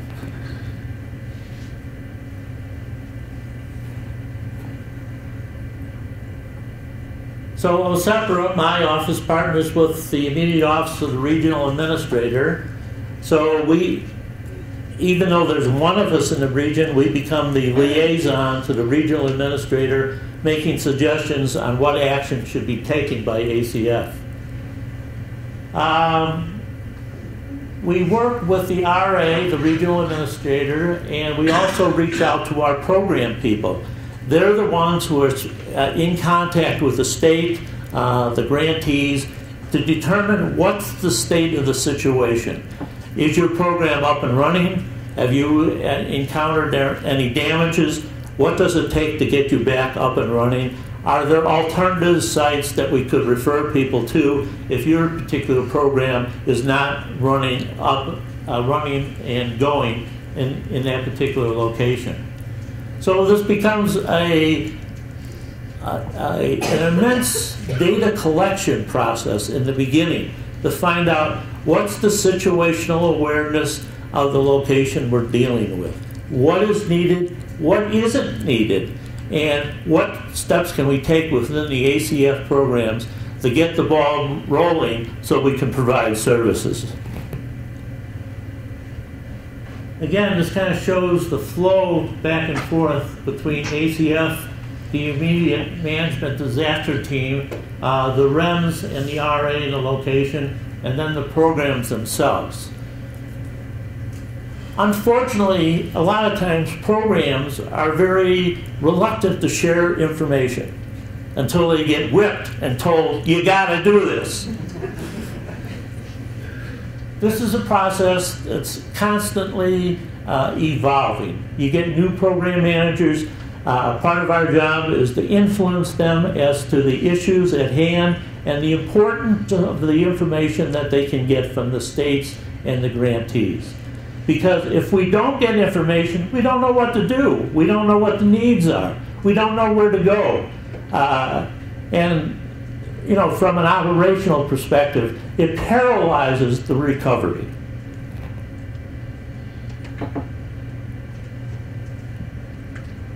Preparedness, it's hard. It's hard to go out to a location. I'll give you one example. I was out at a reservation. For the heck of it, I said, let's go see a child care center. Go out to the location, beautiful building, one story. Before you even get out of the car, why are those grills on every window and they're padlocked? The question is, what if there's a fire? How do you get those kids through the grills on every window in the house? So a simple interaction with somebody personally, one-on-one, rather than just on the phone, you would never have seen those grills over a phone call. So sitting down and talking about the importance of better escape routes improves the preparedness of that particular child care center to respond to an emergency, whether it's a fire internally or an earthquake or a bad storm. Response, well, that's pretty easy. We see the flooding, we know we got to do something. And response flows into what we call recovery. And over the past 3 or 4 years, this has become an increasing issue and focus between both FEMA and ACF. You can't just leave people in their now cleaned up houses. There's a psychological aspect to this which involves this recovery. How do you get people back up in a positive mode after they've suffered some terrific damage like that? It's a tremendous challenge. We provide guidance and technical assistance to support programs readiness for emergencies. Tools and resource guidance to support human services programs to meet post-disaster needs. We coordinate with FEMA and other agencies with equities in the disaster preparedness area. And talking to others who are involved in the programs is an important aspect as well. Communication. What are you doing? What can we do to support that? And this is what we're doing, and what can you do to support us in this particular situation?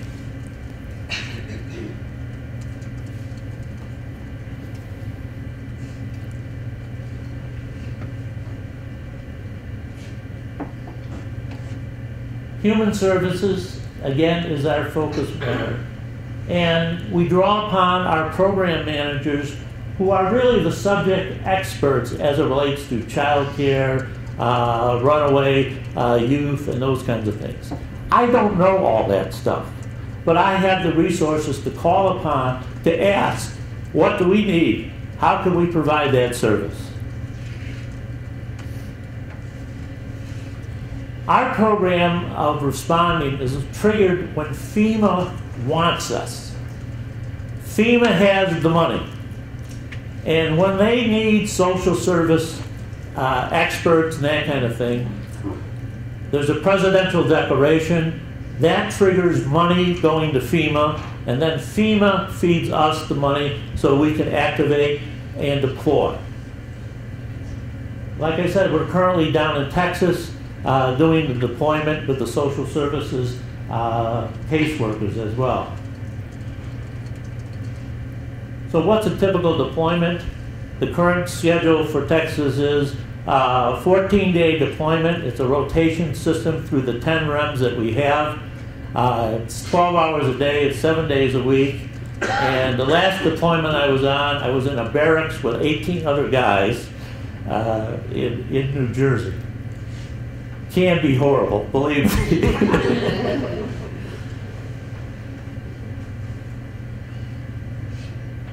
What do we got here?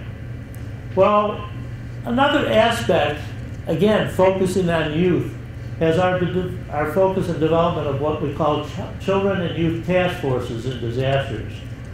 In these disasters, after the disaster actually occurred, we realized the lack of coordination by the Department of Education in the state, the social workers in the state, health services within the state, and tried to bring these people together so we had a coordinated effort or approach to dealing with youth in disasters. And we're rolling this out to the other states, and I'm advocating in Region 8, calling upon our states to formulate child task forces to better coordinate communication and planning if in fact there was a disaster within our region or our state. What does it do? It identifies gaps in resources. It develops a common operating picture. It alleviates the conflict that you might have with agencies all trying to do the same thing, but with cross purposes or cross reasons or whatever. So, for those in Region 8, we have a letter on the verge of going out to the various emergency management services within the state, pleading with them to think about developing these. Not that the feds want to run them, we want the states to run them because they're probably the best leaders among the state agencies in order to coordinate these kinds of things.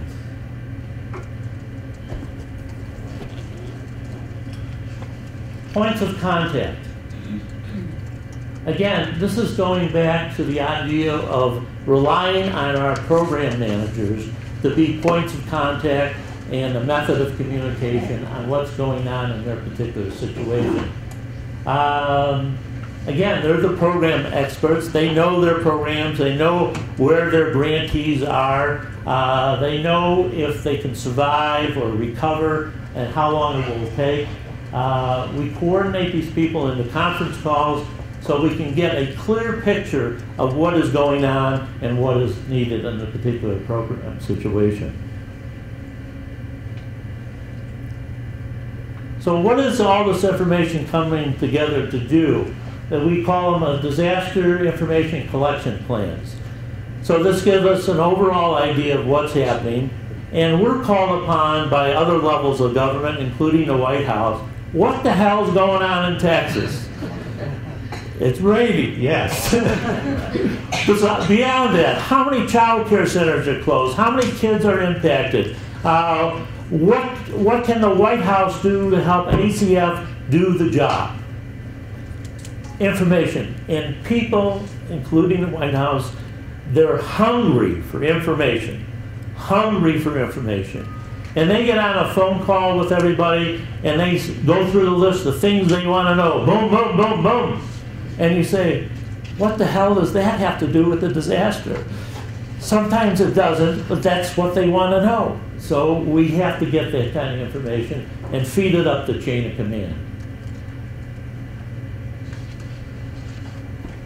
So see, these are some of the questions I think have been asked before in emergency situations, whether you were a state or a tribe. And you know, there's no easy answer. You have to know your people, you have to know your contact, you have to know your data collection kind of plans. And these questions as well fall into that category. So the propane shortage has already been mentioned here. And without a doubt, this is a crisis situation if you're freezing or it's 106 degrees as it is down in Texas today, heating and cooling kind of issues. You know, last night it got a little warm. The wife says, turn that air conditioner on. And you say to yourself, if this was a disaster area, there would be no air conditioning. There would be no heat in the winter. And you realize those things are basic necessities for people. And it's not an overreach for them to want to apply so they can restore those kinds of efficiencies and utilities to their situation. And again, more on the propane shortage. This particularly impacted tribal areas where the snow was so deep they couldn't get the propane trucks back in, and people were in long areas outside the normal city areas of the tribes. A tremendous problem that we tried to address through our ACF programs. So who's all involved in our emergency response kind of efforts? Department of Energy, Transportation, Commerce, U.S. Trade Representatives, Department of Homeland Security, and us at HHS. So all those people came together in the propane shortage that year and did the best they could under the circumstances to provide heat and safety to people. What is important here? Oh, that's wonderful. After a disaster, we always do an after-action report. What went right? Is that the only thing we ask about? What else would we ask about? What went wrong? What can we do better next time? What mistakes were had? And surprisingly, this is hard to do for an agency to basically say, we screwed up. Could we do better? Can our services be better honed to what the needs were under the circumstances? And then you redo your organizational plan to see if you can solve that for next time. Resources that are available to talk about disasters and disaster guidelines for development. This is what we're sending out to the Region 8 states. A guideline for developing child task forces. It's about a 15-page handout, and it really gives the state the focus to begin looking at what they can do to organize people to better serve kids. And this is a lessons learned report that came out of Sandy in New York, and It shows what the benefits and what the negatives of putting those people together was under the circumstances. Questions and answers. When I was a practicing attorney back in Chicago, I used to enter negotiations, arguing whether it's a divorce case or a contract. And when the other side came up with a number that sounded pretty reasonable to me, I'd always hit the audio play button on my tape recorder to play the song, "Take the Money and Run."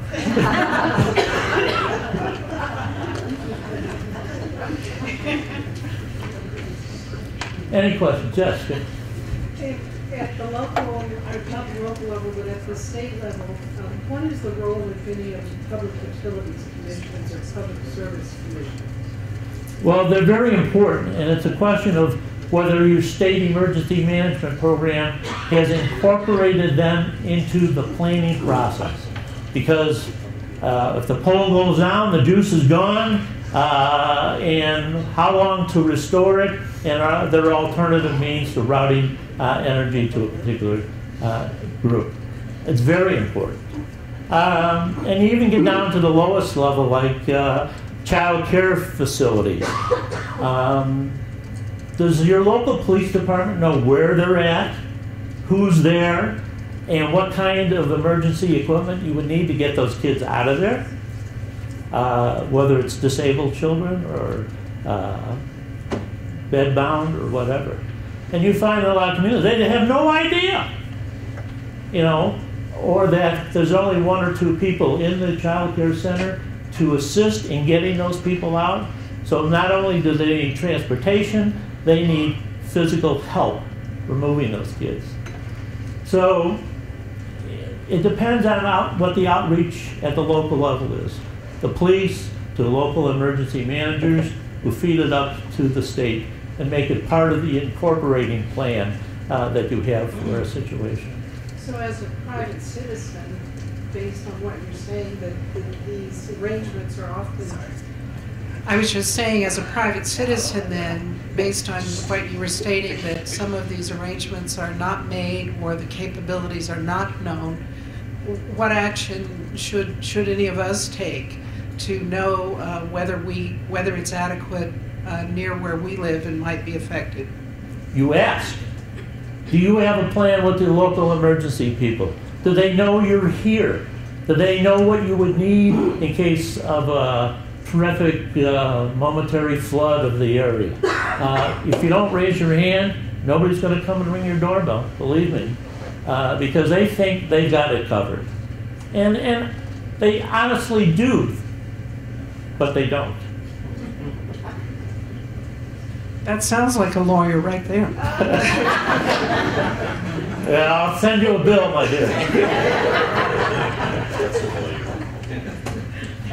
I recall in previous disasters of providing LIHEAP information in order to help with the request for a presidential declaration for a disaster. But recently, I haven't been asked that. Has something changed regarding the requirements of that? Do you know anything about a lawyer answer? I have no idea. I honestly don't know. Has other people been asked about how many low-income people are in a disaster area? No. Okay. Never mind. So, John, I would say from our end, the requirements have not changed, and I believe ACOM sits on our, I can't remember if it's biweekly or monthly ACF disaster response work group meeting. And when we hear about disasters, his team tries to reach out to grantees to find out to what extent your LIHEAP services are interrupted, talk about ways that you can use the LIHEAP money to help. And then we try to pass that information along to the ACF watch officer, and that way they can kind of keep track of the progress. If you don't hear from us, though, feel free to reach out. We may not be aware of the situation out there, so we very much do want to make sure that we're connecting those dots. And I guess I have a follow-up question for Steve. Just, I have never met you before. So to what extent, I mean, I normally work with the people up in DC. Right. But to what extent can we be working, are they, like, as I guess Commander Ball's office reaching out to you, or should we also be reaching out to you? The best way of connecting with people who need services is to make sure our disaster case management people who are in the field are aware of the program and what services are available.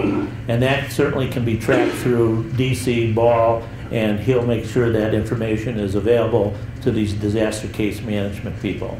So it's quite an operation to blow the whistle and have 40 social workers down in one spot helping people out.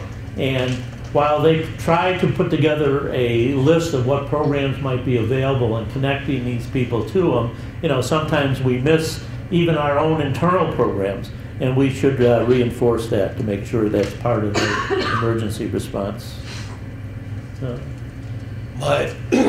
My first job in state government was to administer a federal flood grant in 1993 for the floods of 93 in Iowa. The city of Des Moines capital went without water for weeks. I don't know if you're, maybe you older people might remember.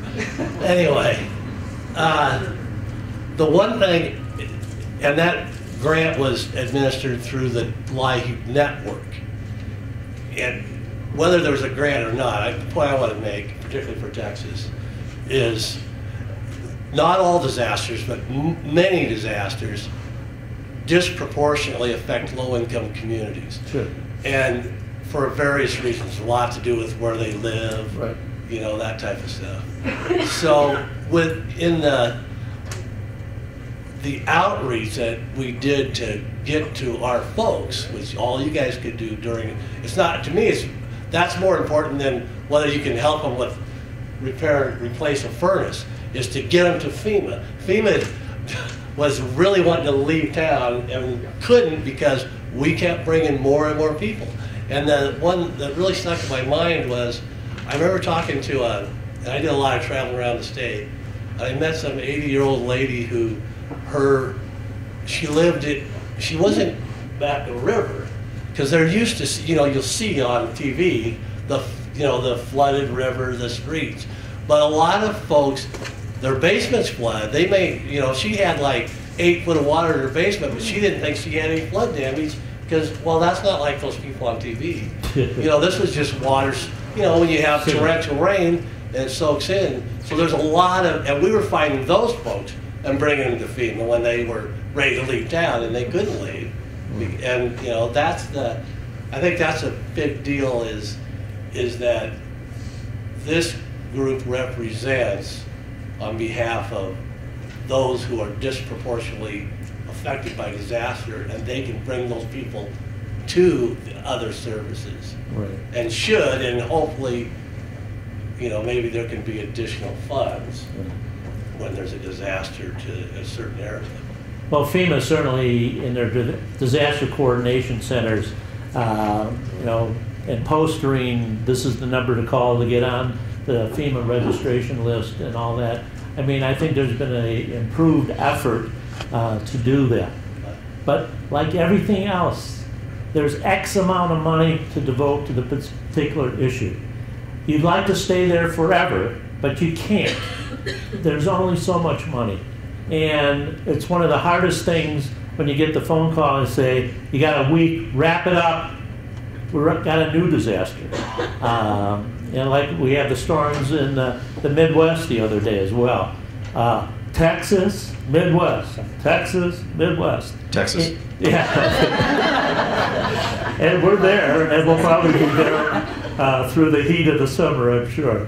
But that's one of the problems and issues facing FEMA, and when FEMA has that problem, it impacts us because they're our money source for going out to a disaster area.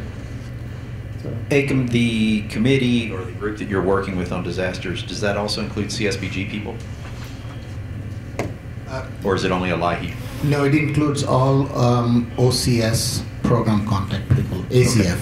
Because, you know, in my, what is getting to be long experience now, there's So when we have a disaster, most of our network that does LIHEAP has CSBG as well. So we're looking at a two-tiered approach. Your CSBG can cover gas cards, and get them clothing, and get them personal items. And LIHEAP's going to take care of a hotel stay until we can get them back in their house. And so, and I'm dealing with it right now on emails, is, you know, which agency has which problem.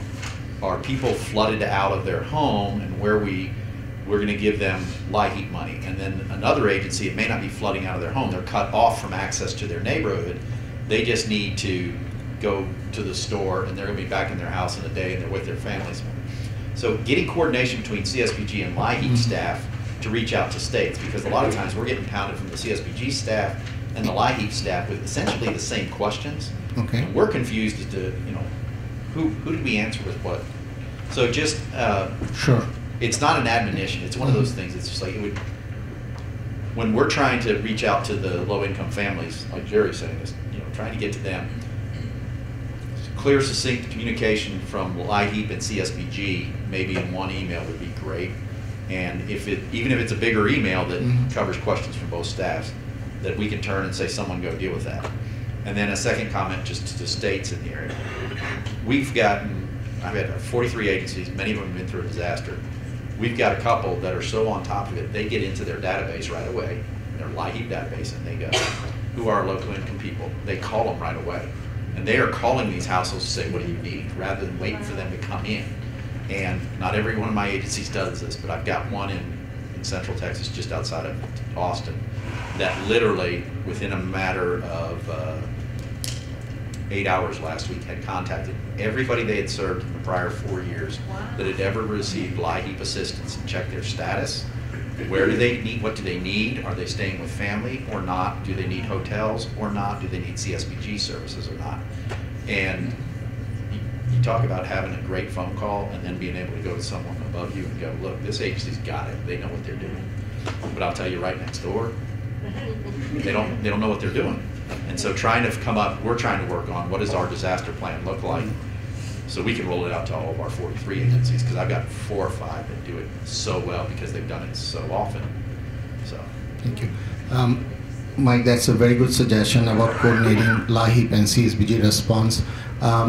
Within ACF, I think the way it works right now is that each program, for example, each division, like in our case, DEA, has a point of contact. So when the LIHEAP, when a disaster happens, we oftentimes proactively go to you and gather information for LIHEAP, or oftentimes we would get lead from ACF Watch Office saying, you know, sending an email to all the point of contacts within ACF saying, would like to know how your program is dealing with this specific disaster, how they're preparing, what's the response time, things like that.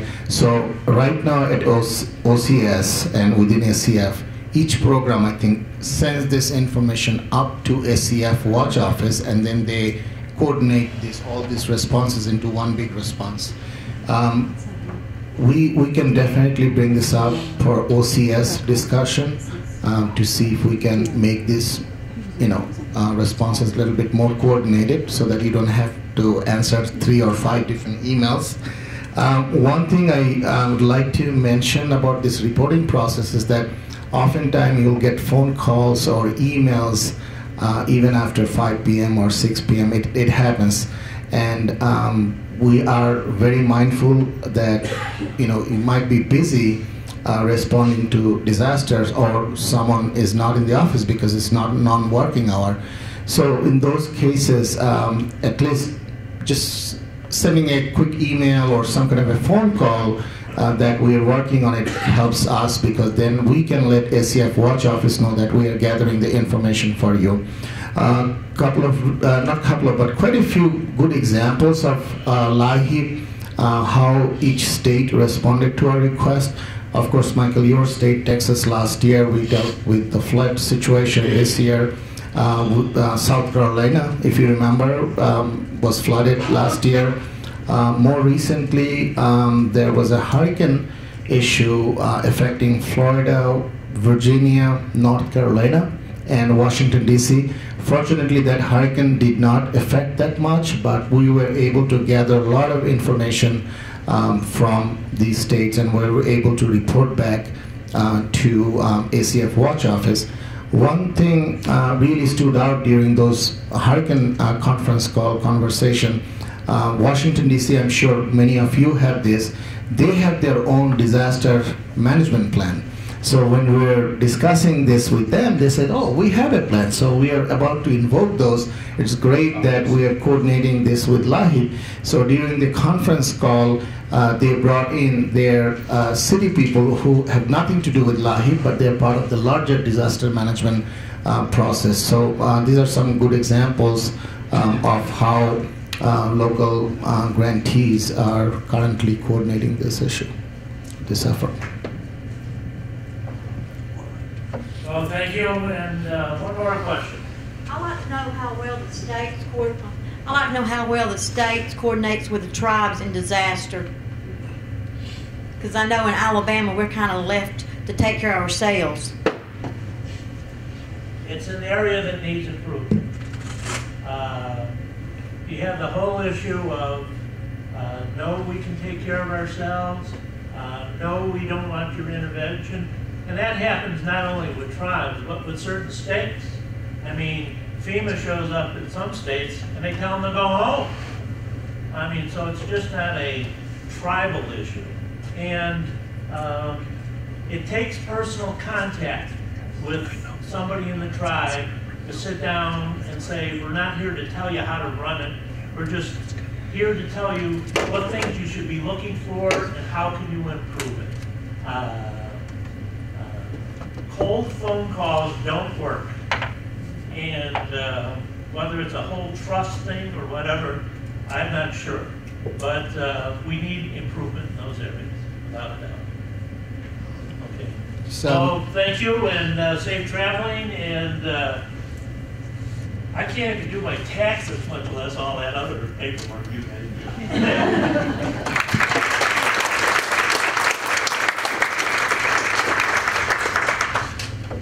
Well, thank you again, Steve Miller, for filling in on short notice. I think you really helped me connect the dots between the resources just within ACF. And for those of you in Region 8, you now have a face and a name to contact personally when there's a situation in this area. So thanks. We're going to take a 15-minute break. Bathrooms are out to the right, and then we'll reconvene.